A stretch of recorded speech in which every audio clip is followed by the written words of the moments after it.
My name is Lindsay Guichard, and I'm an online licensed marriage and family therapist and the creator of thetravelingtherapist.com.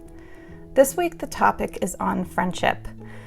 And the speaker is someone who says that she, as a grown adult, decided to study connection and what it takes to feel connected, because the problem that she had incurred growing up was that she always felt like she was lonely.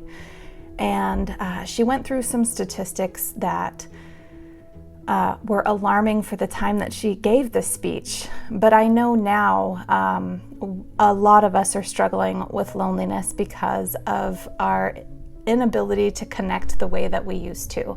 When I first saw this talk, I actually thought that the face looked familiar of the person who was speaking, and later in the talk, she actually shares where I know her from. The speaker said that she struggled with loneliness for a lot of her life, and how that materialized is in school, she decided that in order to combat her loneliness, she was going to do her utmost best to become popular.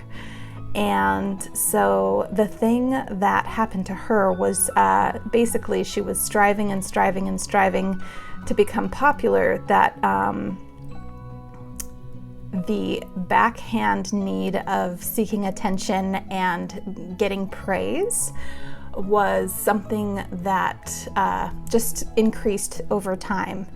And so when the real world auditions came up, she was the first in line to apply, and she did get selected. Just know that I recognized her from one of the Real World series, and she said that she was a contestant, or she was a real world cast member from the Real World in Brooklyn.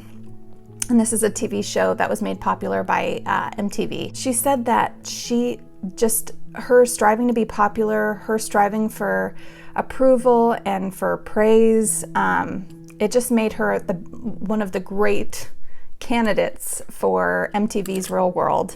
And so she applied, she got on the show, and she was desperate for connection. In her speech, she quotes Jim Carrey, and what he had said was, "I wish that everybody could get rich and famous and do whatever it is that they dream of doing, so that they can realize that it doesn't mean what they think it does. It's not the thing that's going to fill the void." She asserts that connection is in our DNA. At the time of the speech, she gave a quote of 1 in 5 people suffer from loneliness. And this quote, it's just not accurate anymore. She states that loneliness is a national health crisis, and that is very true. That is very true right now. She says that we've gotten used to, instead of leaning into our communities when we're feeling lonely, we separate and we suffer by ourselves. After the Real World, and after she got the fame and got her time being famous, she was able to realize that what she was striving for, which was connection, wasn't being answered in fame. She said in her pursuit of studying connection, she found that there are 3 things that we need. In order to feel connection and feel connected, we need to feel seen, heard, and valued. Along her way, she learned about these places in the world called blue zones. Blue zones are places in the world where people are reported to be happier, and they live longer, and they feel the most connected with their communities. In studying blue zones, she realized that the rituals that these communities have with one another are, they pray together, they walk together. They're inclusive in the activities that they are doing. They have something that's bringing them together on a regular basis. These things that are bringing these communities together on a regular basis, she refers to them as anchors of connection. So how do we create these anchors of connection in our own lives? She shares, we create these by spending time with people who help us feel seen, heard, and valued.